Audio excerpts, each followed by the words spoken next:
तो आप सबको जोहार। और यहाँ पर खबर निकल कर आ रही है झारखंड से कि झारखंड का मौसम का हाल अभी कैसा बना हुआ है, जो कि देखा जाए तो हाल बहुत ही बेहाल चल रहा है। जब मैं अभी इस वीडियो को क्रिएट कर रहा हूँ तब भी ये देखा जाए तो गर्मी बहुत ही भयानक है, पसीना निकल रहा है, पर क्या कर सकते हैं, आप तक न्यूज़ जो पहुँचानी है। तो झारखंड साल का रहा सबसे गर्म दिन यानी कि शुक्रवार 41.4 डिग्री सेल्सियस से 50 डिग्री सेल्सियस का रहा अधिकतम तापमान। चलिए जान लेते हैं और थोड़ी बहुत डिटेल्स। झारखंड में पड़ रही भीषण गर्मी से जनजीवन जो है वो बहुत ही ज़्यादा परेशान है। अब लोग गर्मी से राहत मांगने लगे हैं। मानसून में देरी से लोगों का सब्र टूटने लगा है। शुक्रवार को राजधानी में इस सीज़न की सबसे अधिक गर्मी पड़ी है। अधिकतम तापमान 41.4 डिग्री सेल्सियस पहुँच गया है। न्यूनतम तापमान 29 डिग्री सेल्सियस के आसपास रहा है। अधिकतम तापमान जो है वो सामान्य से करीब 8 डिग्री सेल्सियस अधिक रहा है। वहीं राज्य को 2 जिलों लातेहार और हजारीबाग को छोड़ दें तो बाकी सभी जिलों का अधिकतम तापमान जो है वो 40 डिग्री सेल्सियस से ऊपर चढ़ चुका है। भीषण गर्मी की वजह से अब राज्य में आधी रात में बिजली की मांग में अप्रत्याशित वृद्धि देखी जा रही है। सामान्य तौर पर पीक आवर में झारखंड में बिजली की मांग 2500 से लेकर 2600 मेगावाट तक हो जाती है। लेकिन पिछले 3 दिनों में रात 11 बजे से 1 बजे के बीच बिजली की मांग 3000 मेगावाट से भी अधिक हो जा रही है यहाँ पे। लेकिन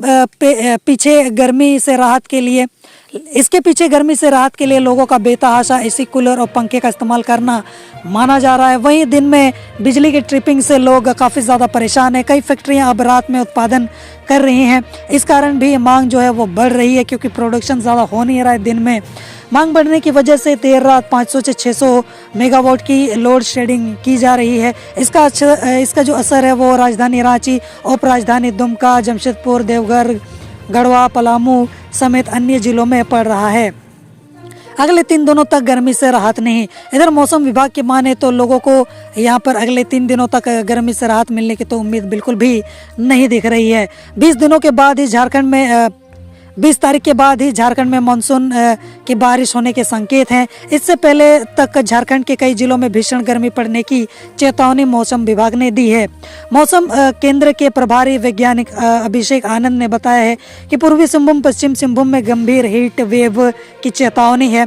18 जून से मानसून की गति सुधर सकती है। मानसून का विस्तार होगा। इस कारण 20-21 जून से झारखंड में मानसून की बारिश जो है वो हो सकती है। यह संथाल इलाके से झारखंड में प्रवेश करेगा।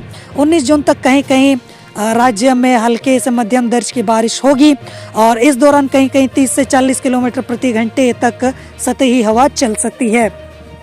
आधी रात में बढ़ रही बिजली की मांग करनी पड़ रही है 604 मेगावाट की लोड शेडिंग।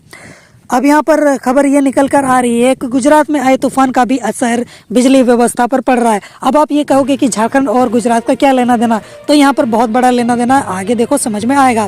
तूफान की वजह से गुजरात राज्य ने अपने कई पावर प्लांट को बंद कर दिए हैं।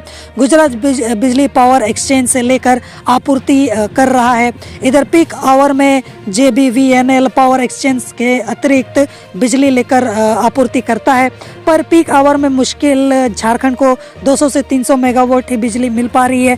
नॉर्थ कड़पुरा से बिजली आपूर्ति गुरुवार को ठप हो गई थी और इस कारण झारखंड में 160 मेगावाट बिजली नहीं मिल पा रही थी। नतीजन शुक्रवार को दिन के समय ही देर रात तक लोड शेडिंग का सिलसिला चलता रहा। दिन में ग्रिडों पर भी लोड पड़ रहा था। इस कारण समय समय पर ग्रिड से आपूर्ति बंद कर दी जा रही थी। इसका असर शहर की बिजली आपूर्ति पर पड़ रहा था। शाम 5 बजे तक राज्य में बिजली की कुल उपलब्धता 2400 मेगावाट थी। मांग करीबन 2600 मेगावाट तक थी। शाम के समय भी 200 मेगावाट की लोड शेडिंग चल रही थी। तो कुछ इस तरीके से हाल चाल चल रहे हैं। अब क्या कर सकते हैं, जो है अब यही है, अब यही हमें झेलना पड़ रहा है। जोहार।